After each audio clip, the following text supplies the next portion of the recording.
Hello and welcome to today's Deerfield River Wild and Scenic Designation information session. My name is Amanda Major and I'm the Outreach and Events Coordinator at Connecticut River Conservancy.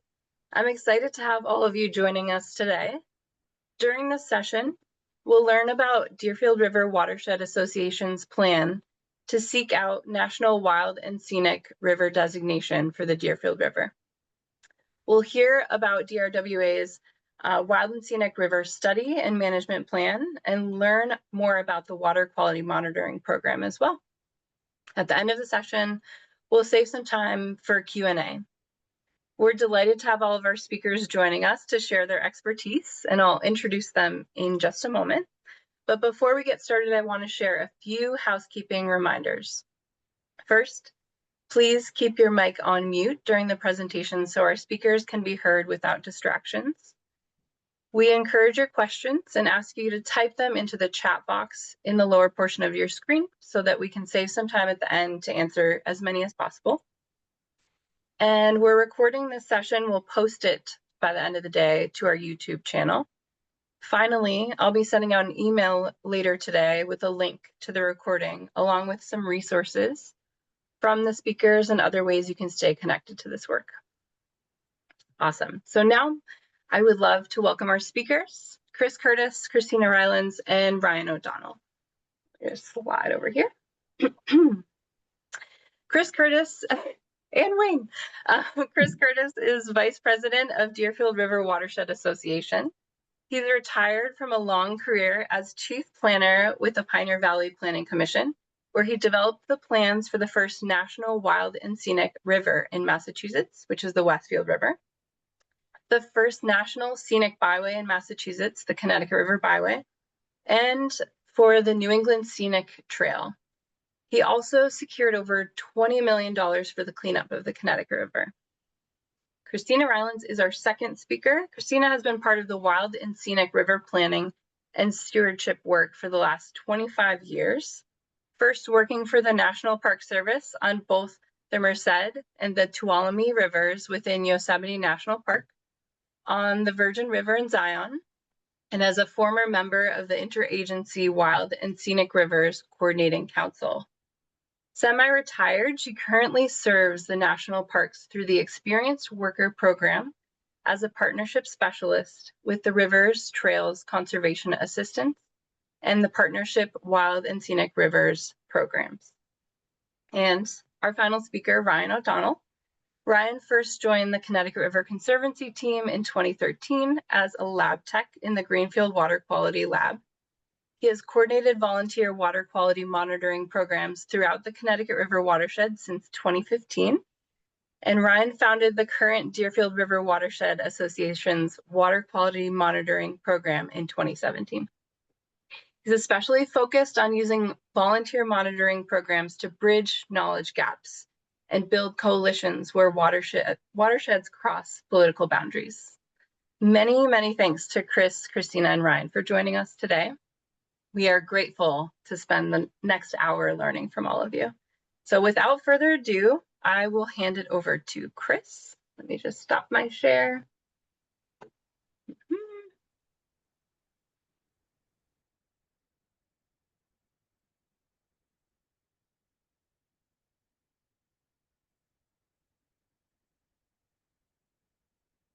Okay. Well, welcome everybody. I'm really excited that so many people have registered for this session and decided to join us today. I am Chris Curtis again, and I've been working with the Deerfield River Watershed Association on this initiative. We've been involved in this for about 3 years now, working to develop support for the initiative. And most recently, we received a grant from the Massachusetts Woodlands Partnership through the Executive Office of Environment and Energy to conduct a study of the Deerfield River and whether or not it qualifies as a National Wild and Scenic River. So we're going to spend a bunch of our time today talking about the study and what the findings were from that study, and just taking you through some of the details. And I'm joined by my partner in this process, Wayne Fiden, who'll be here to answer questions as well.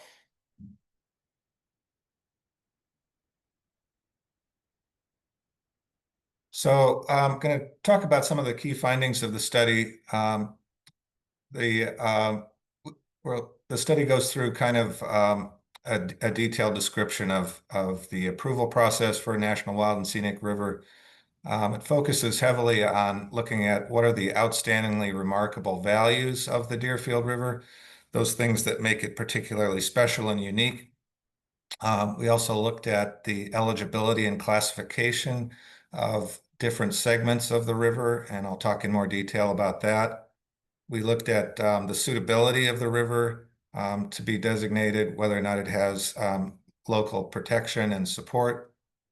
I'll talk a bit about the study committee that we used to engage in the process and our broader public engagement process through the communities. We'll discuss the support for designation from communities and regional and state organizations. We'll talk about the various river management issues that were identified in the study and strategies to address those. And then lastly, next steps in the process from here. So the study took a look at 23 different river segments of the Deerfield River main stem and its tributaries. And as you can kind of see from the map on the right-hand side here, the Deerfield River is divided into really two halves of the watershed. The lower half in Massachusetts is the part that is covered by our study. The upper half, which is in Vermont, is also being looked at by the National Park Service, and Christina will talk a little bit more about that. So these are the different segments that we looked at. I'm not going to read all of them, but we'll go through these in some detail. So in terms of how the study works and the approval process for National Wild and Scenic Rivers, there are multiple steps in this process, and it takes, generally speaking, quite a few years to go through the process. The first step is generally to demonstrate local support for the idea, and we did that a couple of years ago. And then the next steps are typically that Congress passes legislation for a feasibility study, and then the National Park Service funds and conducts the study. In our case, however, Congress did not yet pass any legislation, so we have kind of worked around that process by getting the Woodlands Partnership Grant and conducting the study for the feasibility of the river on our own with state funds. So we did establish a local steering committee to assist in the feasibility study, and they worked with us for 9 or 10 months on that process. The communities have adopted the locally developed watershed stewardship plan for the most part. We're kind of in the middle of that process right now. And then the next steps are that the communities would petition Congress to have the river designated as a National Wild and Scenic River. In our case, we hope a partnership river, and I'll talk more about what that means. And then the seventh step is that Congress passes Wild and Scenic River legislation. Now, in the event that we aren't successful working through Congress, there is an alternative route which could possibly be used, and that is that the state's governor can petition the Secretary of the Interior to make the designation. That is the route that we actually used for the Westfield River designation some years ago, so we know that that's a possibility as well. So what's most important in the study is to identify outstandingly remarkable values that make the river unique and special and qualified for this designation. It's kind of a humorous term. I guess it seems a little over the top, but it's in the wild and scenic legislation. And so that's what we're looking at. And we did identify that there were quite a few important, outstanding values that do make the Deerfield River worthy of designation. And I'm going to, kind of take you through a couple of those in summary and then go through the details of each segment. So the first is recreation. The river has perhaps the best whitewater boating and rafting in Massachusetts, with rapids from class 2 through 5. It has a lot of other important recreational features, including the Mohican Mohawk Trail that runs along the river for many miles, and really runs along in the route of a Native American trail that originally connected the Hudson River Valley to the Connecticut River Valley. Has a number of other important hiking trails and really beautiful state parks, 32 of them altogether in the watershed. And then fishing and fisheries are one of the most important values of this river. The upper Deerfield River is arguably the premier wild trout stream in all of Massachusetts. The river itself is one of the 3 best cold water fisheries in New England, and it has some of the best dry fly fishing for wild trout in the eastern United States. The watershed features a number of other really notable natural resources, including old growth forest. It has the tallest tree in Massachusetts, which is pictured here, and the largest collection of tall white pines in New England. There are many rare and endangered species in the watershed. We have some beautiful waterfalls and gorges and unique geologic formations, and large areas of core wildlife habitat. And of course, there's lots of history along the Deerfield River, including historic Deerfield Village, which is kind of a living museum, a number of other historic New England villages and sites, rich Native American history, as I mentioned, the historically significant Mohawk Trail that ran along the river, and then some important rail history as well, including the Hoosac Tunnel.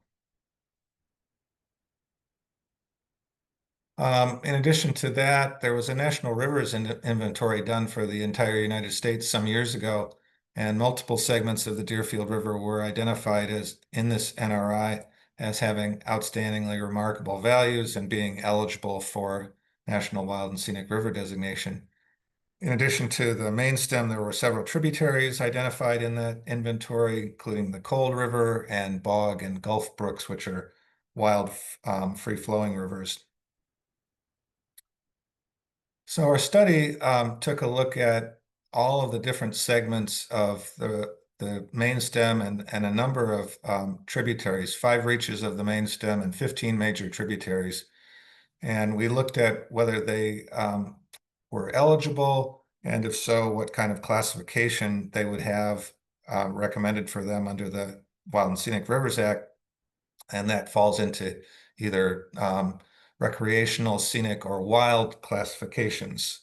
So I'm going to take you on kind of a tour of the river now, and we're going to start with the lower end of the river, working our way upstream from the Connecticut River confluence. So the first segment that we looked at was from the confluence up to the first dam, which is known as Dam number 2. And here we found that about 14 miles of the river were eligible for wild and scenic classification under a recreational class. These are in the towns of Greenfield, Shelburne, Conway, and Deerfield. This is a section of river that's used really heavily for kayaking and tubing and fishing. It has the Mohican Mohawk hiking trail running along it. The South River State Forest is there. It's a really beautiful scenic river gorge with the Bardwell's Ferry Bridge, which is pictured here. It's a regionally significant trout stream and salmon fishery historically. And then it has the historic Deerfield Village and as I mentioned, the Bardwell's Ferry Bridge, which is historic. Moving upstream from that, the next segment is from Gardner Falls Dam to Dam number 2. And this is a really short section, but it only has about 6/10 of a mile that we found to be eligible. But we felt like it was important because it has the Wilcox Hollow scenic area in it, which is pictured here. So we recommended this section for designation as well. Then we skipped over one section, which is in Shelburne Falls and Buckland, which was very short and has a number of dams on it. We felt that didn't qualify. So the next section up is from dam number 4 to dam number 3. This one also is fairly short, has about 6/10 of a mile that we found to be eligible in Shelburne and Buckland. But it has the so-called Sunburn Beach swimming area and fishing area in it, which is a kind of a unique geological formation and really beautiful scenic area. Moving upstream from that, we have a 16-mile section from Fife Brook Dam to dam number 4. This is probably the most important section of the river from a wild and scenic standpoint of all of them, really. It has the most heavily used whitewater boating and tubing area, including Zor Gap. It has the Mohican Mohawk Trail and Mohawk Trail State Forest in it. There are a number of other, attractive and beautiful trails. It's a section that's known as the premier wild trout stream in Massachusetts. It has the historic aspects and also the tallest trees in New England in this section.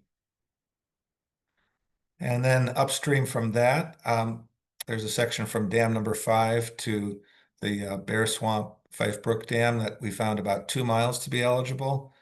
This is important because it has the whitewater boating section known as the Dryway on it. It's also got an extraordinarily scenic gorge, which you can see in this photograph. It's a regionally significant trout fishery. So that one was also found to be eligible. And then moving on to the tributaries, starting with the Cold River, about 13 miles of the Cold River in Florida, Savoy, and Charlemont were found to be eligible, and recommended classification of this section would be wild because it's a completely undammed section of river, which is very unique and rare in Massachusetts and New England. Has a very scenic river gorge, also the Mohican Mohawk Trail, and some swimming and whitewater paddling opportunities. It has the old growth forest along it as well. And just really because it's a wild free-flowing river, this one's particularly important. Next up is the Green River, where we found almost 15 miles to be eligible in Greenfield, Leiden, and Coleraine. It's a wild trout stream. It's a very scenic area with many swimming areas that are used heavily, some pools and small waterfalls, 2 historic covered bridges, and a popular biking route along the Green River Road. The South River is another major tributary where we found almost 15 miles to be eligible in Conway and Ashfield. This one is also a regionally significant wild trout stream, has some historic sites, including the historic covered bridge in Conway, multiple swimming holes, the South River State Forest, and trails along it, and 2 really beautiful waterfalls, one of which is pictured here. And then the North River has really 3 different segments that we looked at. The main stem of the North River, we found 3 miles to be eligible in Coleraine, Buckland, and Shelburne. This has the area that at its confluence with the Deerfield, where the previously mentioned Sunburn Beach swimming and scenic area is, and also runs through next to the Catamount State Forest. And then the west branch of the North has about 12.5 miles that we found to be eligible in Coleraine and Heath. It has the Crowing Shield Conservation Area and Cook State Forest along it. And the east branch of the North River, we found a bit more than 7 miles to be eligible in Coleraine. It has some historic features, including the Arthur Smith Historic Covered Bridge and a National Register district along it. And then some of the smaller tributaries that we looked at included Pelham Brook, which is in Rowe and Charlemont. We found a bit more than 4 miles to be eligible there. It's a rare wild rainbow trout stream, and it includes all 3 wild trout species in it, and also the Pelham Brook Cascades. Dunbar Brook, we found about 5.5 miles to be eligible in Florida and Monroe. It has the scenic Dunbar Brook Trail and some paddling opportunities in the spring, as well as old growth forest in the Monroe State Forest and the Dunbar Brook Cascades, which are shown here. The Bear River, which is in Conway and Ashfield, we found about 8.5 miles to be eligible. It has a rare wild rainbow trout population and some unique geologic formations. Clesson Brook in Buckland and Hawley, we found almost 10 miles to be eligible. It has a rare reproducing wild rainbow trout population, wild brook trout, among other things. The Chickley River, we found about 10.5 miles to be eligible in Hawley and Savoy. Similar to some of the others, it's an important trout fishing stream and has some unique geologic formations. And then Gulf Brook, which is in Savoy and Charlemont, we found about 3 miles to be eligible.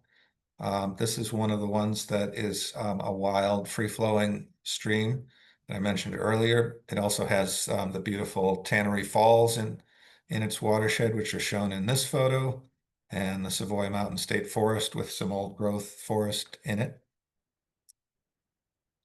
Bog Brook, which is a short brook up in Savoy in Florida, is included about 1.25 miles, mainly because this is another wild, free-flowing river tributary to the Deerfield. And Millbrook, which is in Charlemont and Heath, almost 10 miles were found to be eligible. This one has a historic covered bridge shown in this picture, and some other historic features along that. And lastly, Chapel Brook in Conway and Ashfield, about 6 miles we found to be eligible. Chapel Brook has the beautiful scenic Chapel Falls and swimming area, the Chapel Brook Reservation, the Poland Brook Wildlife Management Area, and a number of beautiful features along it. So there were 4 segments that we found that were not eligible for designation for various reasons, mainly because they had dams in close proximity to one another on these sections of the Deerfield River main stem. So the dams and their impoundments really excluded those sections. The lower section of the Green River in Greenfield was found also to be ineligible, mainly because of the same issue, a couple of dams in close proximity. It also has some water quality concerns in that area. And then Rice Brook, a small tributary, had a section that was pretty heavily channelized, so we did not include that one in our recommendations. So next, we looked at the suitability of the river for designation, and this involves looking at what the level of support for designation from communities is and what the existing river protection in place in advance of federal designation is. So how well is the river already protected?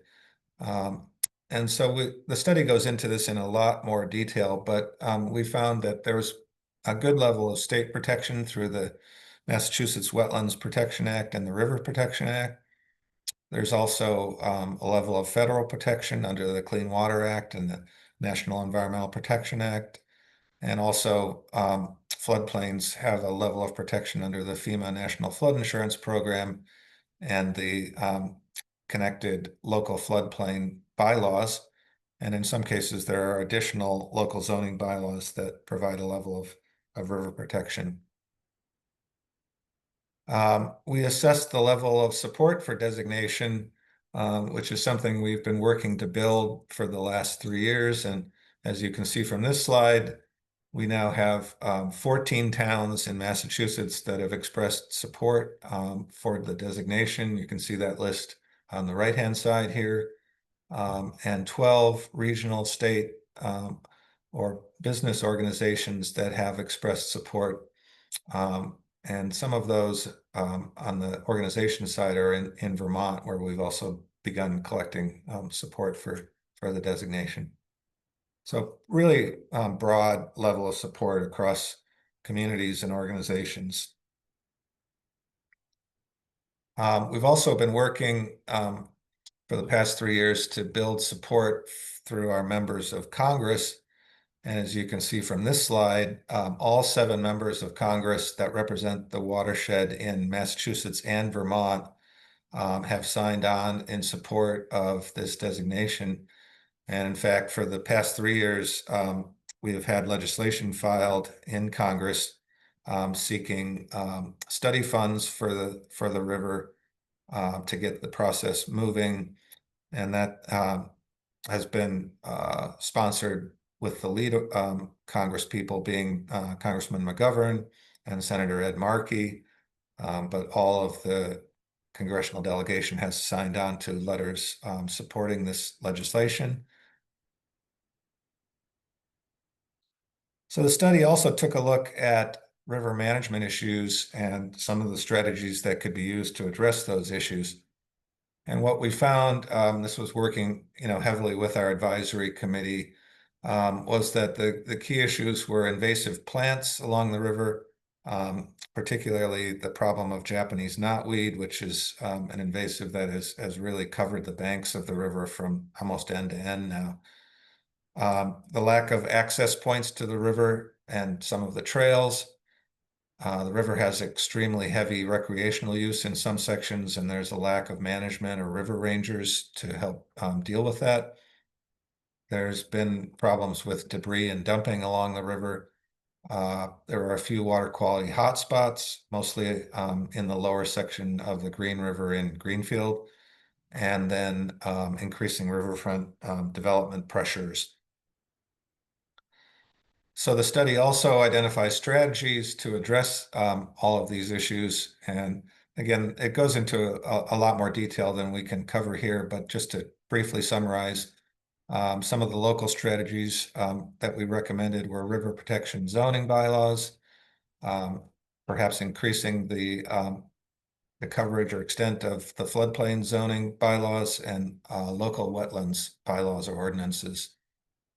On the regional side, we expect to be developing a regional memorandum of understanding between the communities and organizations along the river to help build a collaborative effort to protect the river and lay out responsibilities for that.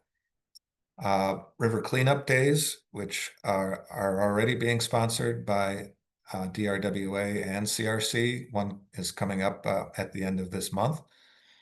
And Woodlands Partnership, which is our funding organization, is working to look at the idea of National Heritage Area designation for much of the same area that our designation would include. So we may partner with them. And then land protection, working with local land trusts and other land management agencies. On the state side, we may take a look at outstanding resource water designation through DEP for those areas that are particularly pristine. State scenic river designation, which is perhaps a stepping stone towards the national designation, and area of critical environmental concern designation for those areas that are unique and qualify for that. On the federal side, National Wild and Scenic River designation is obviously our main overall goal, and we hope in doing that we would qualify as a partnership river for the funding that might come with that. So, talking about that in a little bit more detail, what the designation would mean for the river and the communities and the region along it. Designation would prevent the permitting of new dams and water resources projects, and it doesn't affect any of the existing dams. National Park Service would review federally funded or permitted projects that might impact the free-flowing quality of the river and prevent those impacts from happening. And then partnership rivers funding is something that's really important to the region and the communities along it.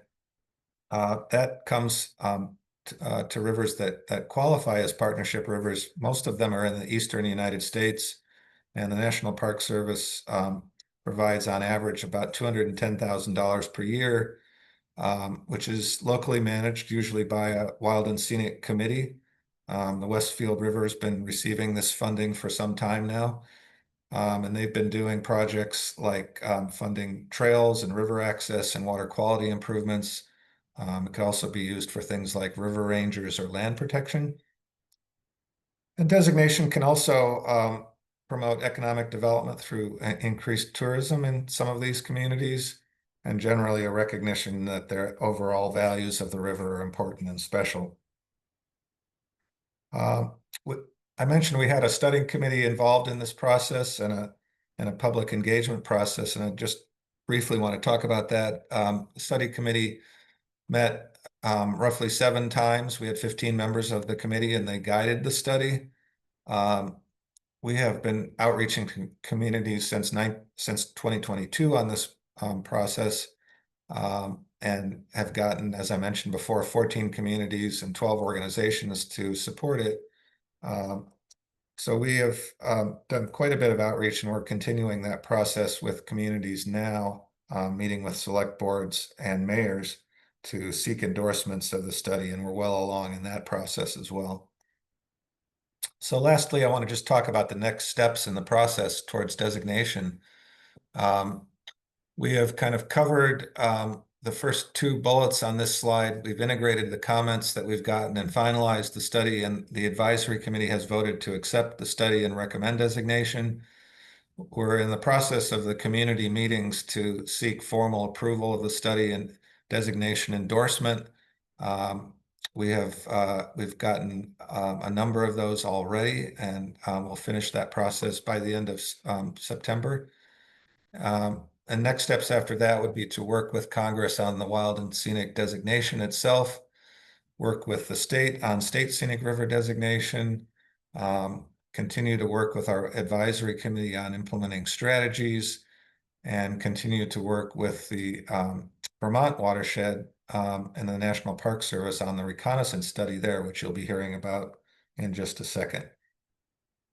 So that is most of the points that I wanted to cover, and I'll turn it back to you, Amanda. Thanks so much, Chris. That's amazing. Lots of info, and I'd love to shift over to Christina for the next piece. Let me add your spotlight. All right. And if you can stop screen sharing, Chris, that would be great.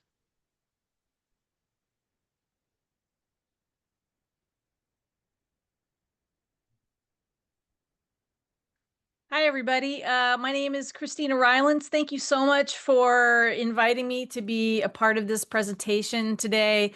I'm coming to you from on the West Coast, just outside of Yosemite National Park, where I've worked for a number of years as a National Park Service employee, as well as in the nonprofit sector, working on wild and scenic river issues. Here in Yosemite, we have 2 federally designated wild and scenic rivers, the Merced and the Tuolumne Wild and Scenic Rivers. I've also worked on the Zion or the Virgin River in Zion National Park, and I'm supporting the National Park Service's Northeast region Rivers Trails Conservation Assistance Program and the Partnership Wild and Scenic Rivers Program as an outside consultant on this reconnaissance survey project. And so I don't have slides to share with you. It's just me chatting with you. But I just want to open by saying, you know, Chris and the work that's been done so far on the Massachusetts segments is really really a remarkable effort, and just want to really applaud all of the time and the effort and the scholarship and the community building and the work that's gone into taking a deep dive into what makes the Deerfield really stand apart from all other rivers in the nation, with the intent for hopefully seeking wild and scenic designation. So I just want to publicly recognize Chris and his whole team for the amazing amount of work that's already been done. It's made the process that we're going through on this reconnaissance study. It's really giving us a huge leg up. And so I wanted to share with you a little bit, and I also want to recognize that I'm here with my colleague Andrew Petit-Dimanche, who's with the National Park Service. He's really helping. We're kind of linked arm in arm in this process. So Andrew, feel free to chime in at any point. Oh, there you are.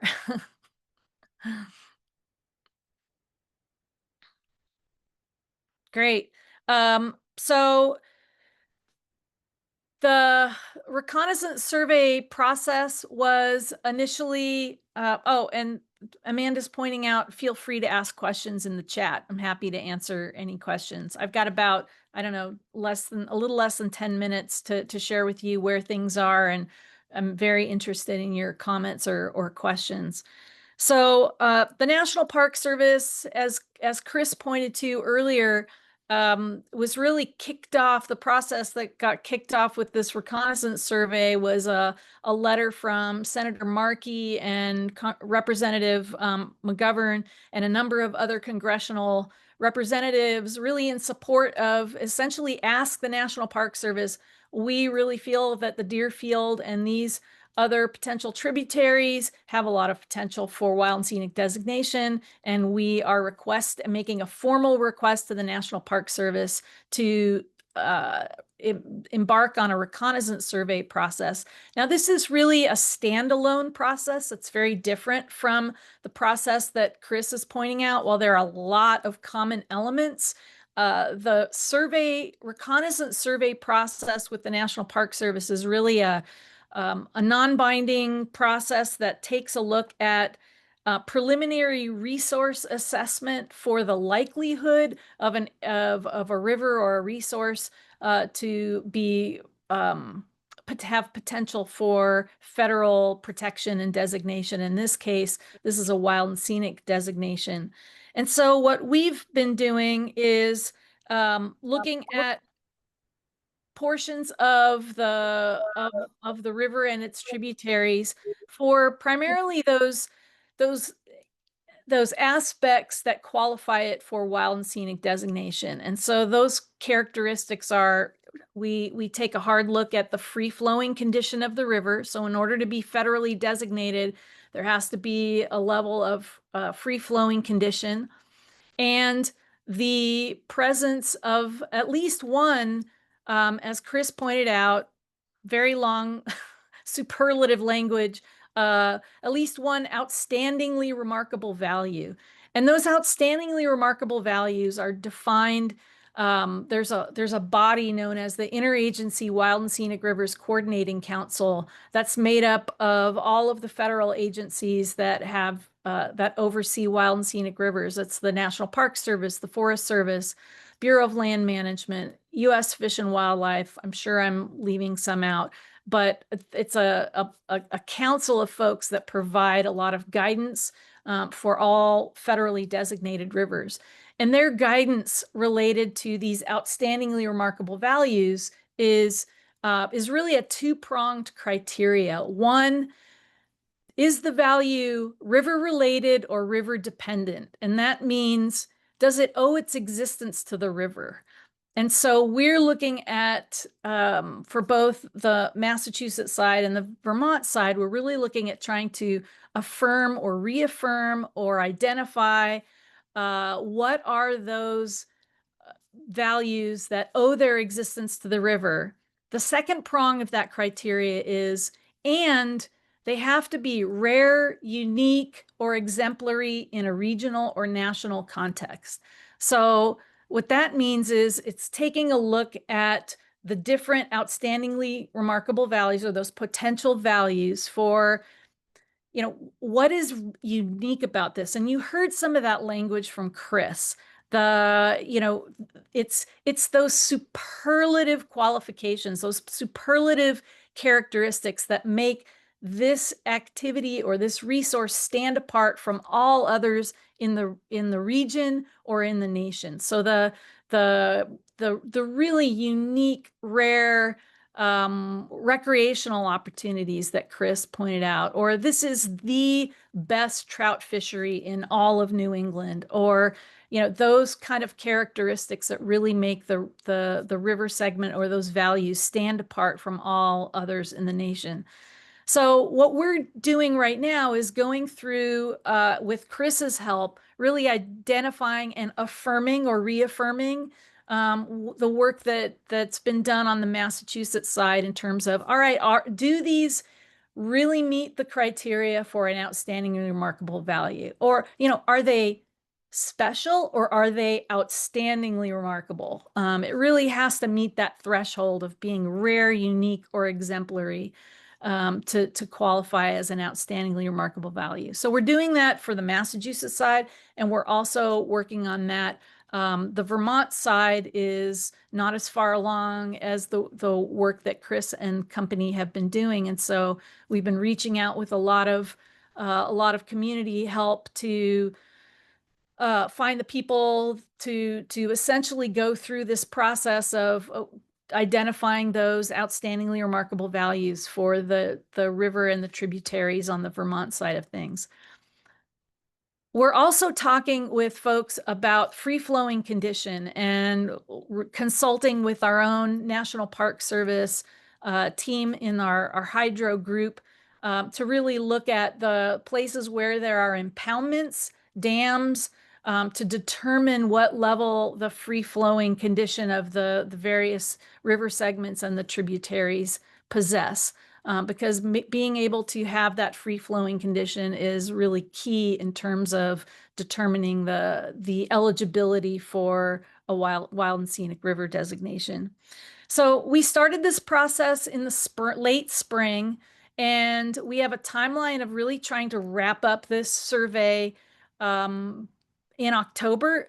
And this survey is probably not going to be as big of a deep dive as you're seeing with Chris's really excellent work. This is a little bit more of a high-level review of the assessments that have been done to date. And so we're compiling that. The National Park Service has its own template that it uses for this report. And so we're beginning to draft that document pretty much as we speak right now. Let me see. Andrew, is there anything else? I'm throwing a lot out there, but anything I'm missing? Good question. Hi everyone. I'm Andrew. I think you covered all the bases. I think you did a great job of describing all of the kind of the what allows for a river to qualify, and it's kind of up to us to kind of make some of those determinations as they kind of fall in or outside of those criteria. And yeah, I would just say that this is just one step in a process. The reconnaissance survey is kind of, as Christina just put it, real high level. If and when Congress decides to fund a complete survey or a full wild and scenic river survey, that'll be a much long, like a multi-year funded study that would build upon what Chris's and Wayne and others have put together here. And then from there, Congress can decide to make a designation or not. But I think that, as Chris mentioned, there are many pathways here. And this is just one of them. And so Congress will receive, Chris's report that they've put together, then they'll receive the NPS reconnaissance survey, and determine, like, is this going to advance on to the next steps? The only other thing I would mention, I was just starting to type it into the chat, is just that, as Christina mentioned, we're a little bit further behind in kind of gathering all the available data for the Vermont segment of the watershed. So if anybody on this call has anything that they're aware of that really kind of meets those criteria that she put out there, river dependent, regionally or nationally rare qualities or values, that send them our way. We're happy to evaluate. As I mentioned, I live in Greenfield. I did a couple of small road trips in southern Vermont, just trying to see with my own eyes, what some of these segments look like. I'm familiar with different parts of the Deerfield and the Green River and other tributaries, but there's a lot of river miles out there, and so we don't know all of them at all. So yeah, anything you have to share that you think, oh, this is the thing that's going to help put the Deerfield and the watershed over the top, then send it our way. We're happy to take a look. Otherwise, I can leave it open to questions. I know that Chris has posed a lot of questions that the towns have been posing to him and to us. We've tried to put together, and he's done a good job of putting together some like kind of FAQs about that. But if you have anything else, I'm sure Christina and I can talk further. But I'll leave it there. Great. Thank you both so much for kind of giving the context around the reconnaissance survey that you're doing. I want to send it over to Ryan to kind of pull the thread together around outstanding resource waters and what you're doing with monitoring. So let me just highlight Ryan. All right, thank you all for having me. I am happy to, I've been, helping the RWA with this process. And I've also been, before I was full-time at CRC, started the Deerfield volunteer monitoring program that's ongoing today, and was able to take that with me in my role at CRC. And it's just one of the ways that we partner with the RWA, the other being the trash cleanup that was mentioned. So I'm just going to share a few things.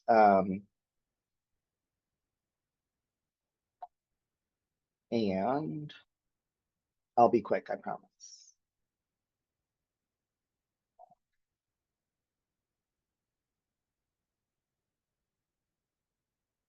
All right, so this is a map of the whole watershed and all the sites that we've ever monitored. Most of that empty area in the middle is pretty hard to get to, which is why we haven't gotten there. And then it's one of the reasons why the Deerfield watershed is so remarkable. So we've monitored a lot of spots, and at 32 different sites since 2017.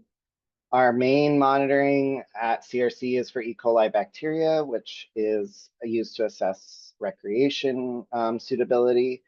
And we also test for specific conductance, which is just a general measure of how much stuff is dissolved in the water, and turbidity, which is how cloudy the water is at all of our sites. And then through the Vermont La Rosa partnership, which is part of the Department of Environmental Conservation, we were able to test some sites in Vermont for nitrogen, phosphorus, and chloride. And actually, the first couple of years, we were able to sneak the Massachusetts sites in as well. So just a closer look at the Vermont half of where we've monitored, and the Massachusetts half. And I think one of the things that I really like about this program is that we're able to monitor both states simultaneously. I know that both Vermont and Massachusetts are monitoring the Deerfield, but they're never doing it at the same time. So you're getting different pictures depending on which state is monitoring what. So as we've discussed extensively, the Deerfield River main stem in Massachusetts is a great recreational resource. And this here is a graph of all the E. coli results from 2021, 2022, and 2023. And then that dotted line is kind of the safe for recreation threshold. As we can see, upstream always meets that standard. And then as we're moving downstream, we are seeing more, the purple is for wet weather. If it's rained recently, the teal is dry weather. So we expect to see higher bacteria during wet weather. And we do see a few high results, but still the average is below that threshold. And we don't really see it get too high until we're in Greenfield at the 5 and 10 bridge. These sites are upstream to downstream. So we don't really see the high and really only a wet weather until we get into Greenfield, which kind of makes sense because of the development in that area. And one thing that's been really great is that we were actually able, through our monitoring, to get a segment of the Deerfield River delisted. Massachusetts DEP had tested it in prior to 2016, and they, I'll zoom into the map. They had assessed it as impaired for bacteria. When, you know, they are only able to test it a couple times every few years. But because we were able to do a higher intensity monitoring, here, this is our behind the Deerfield Academy site. This is Stillwater Bridge. Yeah, those are our two sites in that segment. They were able to see that more often than not, the river has high water quality, and so they actually took it off. And this segment is no longer listed as impaired for recreation. As Chris mentioned, we do have a few water quality concerns. Many of our hotspots are up in Vermont, but also here in Greenfield, we can see the upstream sites of the Green River are really high quality. They're below that dotted line. And you can also see this is the same scale as the last one, and you can see these bars are a lot bigger, so a lot higher bacteria. The Deerfield has really low bacteria overall compared to many rivers in this region. But we really see the impact of Greenfield. In particular, there's a tributary to the Green River called Maple Brook that is buried under the town of Greenfield and receives much of the storm water. And there's lots of like sewer infrastructure in that as well. But even though we have this water quality hotspot, I think, you know, wild and scenic designation is really an opportunity to bring resources to our watershed and potentially address some of these, and to make sure that our high quality waters stay high quality.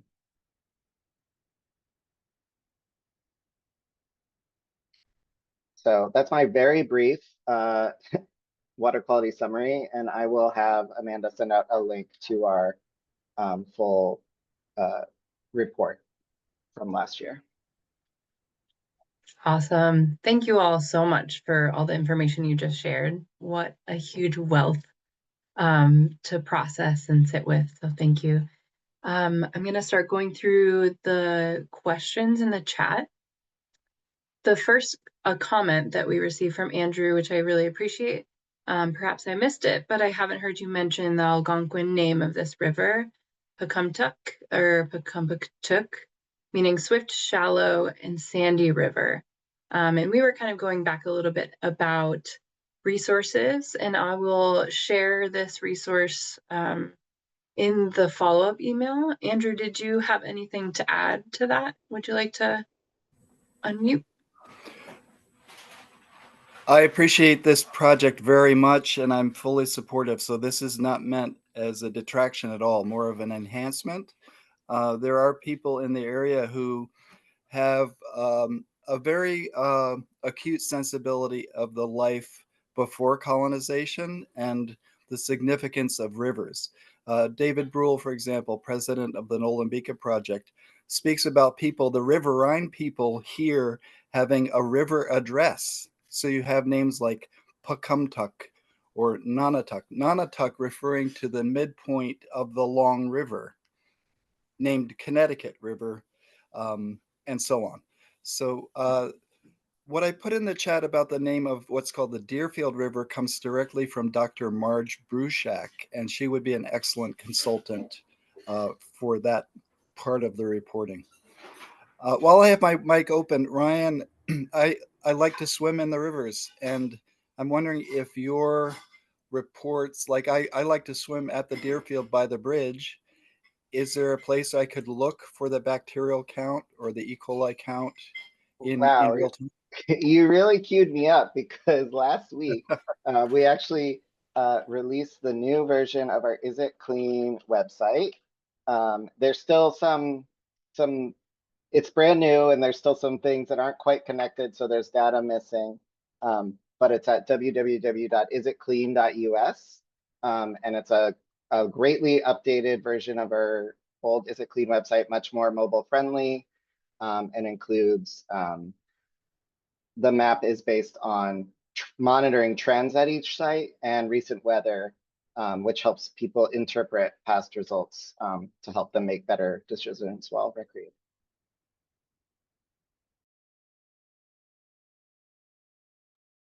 All right. Andrew put that ask there. If anyone has anything in the Vermont section of the watershed that they think meets those river dependent and regionally or nationally rare qualities, please share them. So I'll put your contact information in the follow-up email. So people will be noodling on that a little bit. Next, Diana has a two-part question. Can you share what the designation would mean in terms of conservation impact? Is it mainly to prevent construction of new dams, or are there other implications such as funding for restoration? And would designation just be for one or for more specific sections that meet that criteria? Who wants to take one or both parts of this? Or you can share. Let me unmute you. There you go. I'm happy to make a start at that, Okay, and great. maybe other folks can join.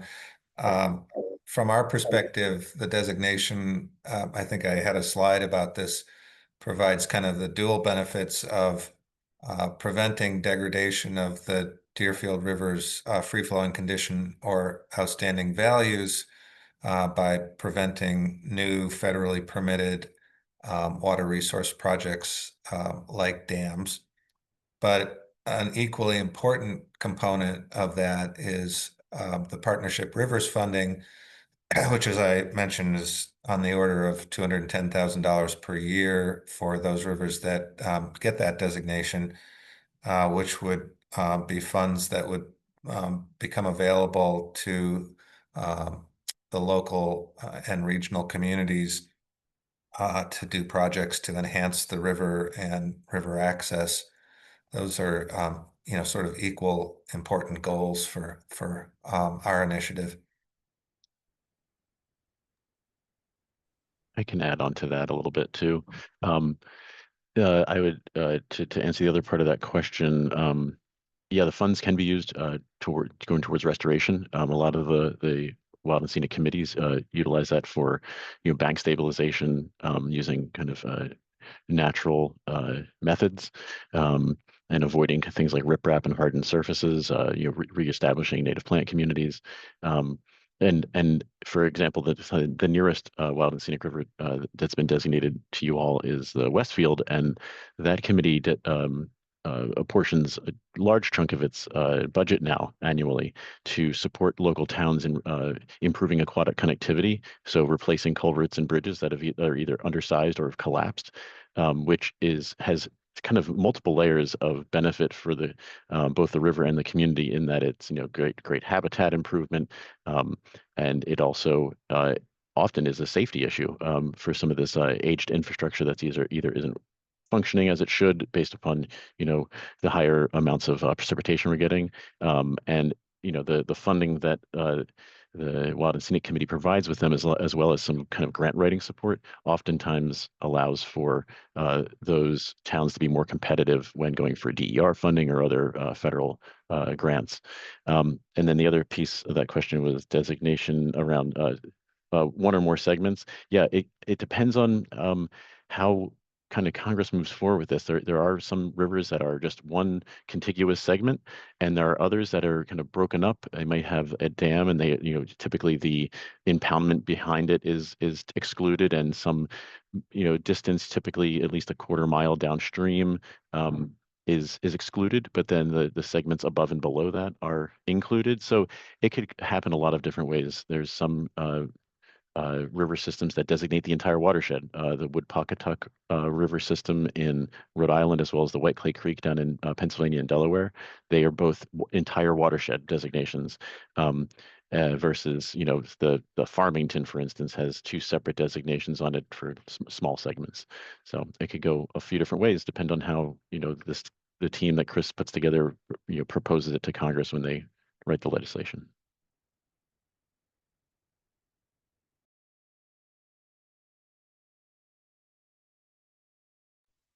Thanks for that question, Diana. The next question, so I do want to acknowledge it's 1:01 right now. If folks need to head out, I thank you so much for spending time with us today. We've got one more question in the chat box, and I'd love to get to that, and then we'll formally wrap up. But for everyone who had to scoot, thank you. The last one is from Carol. Are there similar surveys that are being conducted south of the Deerfield River on the Connecticut River, such as the Swift River watershed, Chicopee River, and more? Chris, do you have any thoughts on that, or Andrew? The quick answer is no. It's a big effort. Chris can talk about that, what it takes to make one of these happen. And yeah, so far there's not. There are other rivers under reconnaissance survey throughout the Northeast and in down in the South. There are none that are under formal wild and scenic study right now for this within our model, at least that I'm aware of. So maybe Christine, did you have any other thoughts on that? Any others that are out there that I'm not aware of? This partnership rivers model is really, it's not restricted to, but it largely resides in the Northeast. You have nothing to add.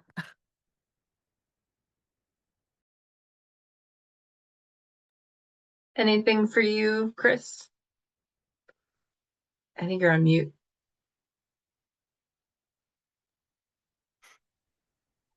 Sorry, I'm not aware of any other rivers as well, working on this type of designation in the region. And a follow-up question from Carol, who might be a new DRWA member, because it sounds like Carol is interested. How do you begin a project such as this? What are the first steps? Oh, and there's the toolkit. There you go. Yeah, I don't mean to. I know we're short on time, and it's a very long-winded response to that question. The toolkit is really the team that worked on this did a great job and worked on it for a number of probably 18 months or more, really putting together like what are the major steps and then the sub steps under that to see a river from just community conversations all the way through designation. So I recommend taking a look at that. And if you have further questions, you have my contact afterwards, and Christina's as well. Excellent. Thank you all so very much for showing up today and learning more about your watershed and being curious. I will be in touch with a follow-up email with some resources and some contact info. So if you want to get something started, by all means, be in touch. And with gratitude, we'll close for the day. Thank you so much. Take care, everyone.